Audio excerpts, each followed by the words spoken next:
সাফ অনূর্ধ্ব-20 চ্যাম্পিয়নশিপের সেমিফাইনালে বাংলাদেশ বনাম নেপাল ম্যাচটি এখন পুরো টুর্নামেন্টের অন্যতম আকর্ষণীয় লড়াই পরিণত হয়েছে।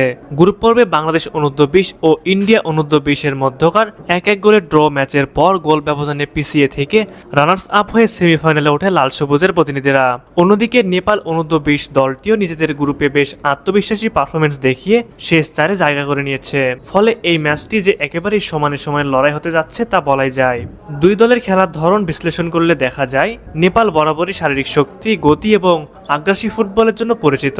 তারা কাউন্টার অ্যাটাকে খুব দ্রুত আঘাত হানতে পারে এবং ডিফেন্স থেকে বল নিয়ে দ্রুত আক্রমণে যেতে পারে। বিশেষ করে সেট পিস পরিস্থিতিতে নেপাল বেশ বিপজ্জনক হয়ে ওঠে। অন্যদিকে বাংলাদেশ দলটি তুলনামূলকভাবে বেশি সংগঠিত এবং পাসিং ভিত্তিক ফুটবল খেলে। মিডফিল্ডে বল নিয়ন্ত্রণ করে ধীরে ধীরে আক্রমণ তৈরি করার প্রবণতা তাদের মধ্যে দেখা যায়, যা বড় ম্যাচে কার্যকর হতে পারে। তবে এই ম্যাচে সামান্য হলো বাংলাদেশ অনূর্ধ্ব-20 দলকে এগিয়ে রাখার সবচেয়ে বড় কারণ হচ্ছে তাদের আক্রমণ ভাগের মূল ভরসা রোনান সুলিভান। বাংলাদেশি বংশোদ্ভূত এই আমেরিকান ফুটবলার ইতিমধ্যে 2 ম্যাচে 2টি গোল এবং 1টি অ্যাসিস্ট করে নিজের সামর্থ্যের প্রমাণ দিয়েছেন। তার মুভমেন্ট, স্পেস তৈরি করার ক্ষমতা এবং ফিনিশিং দক্ষতা বাংলাদেশ দলের আক্রমণকে অনেক বেশি ধারালো করেছে। বড় ম্যাচে একজন ম্যাচ উইনার থাকা কতটা গুরুত্বপূর্ণ তা আমরা আগেও বহুবার দেখেছি, আর রোনান সুলিভান সেই ভূমিকা পালন করতে পারেন। তবে শুধু আক্রমণ দিয়ে ম্যাচ জেতা সম্ভব নয়, ডিফেন্সও সমান গুরুত্বপূর্ণ।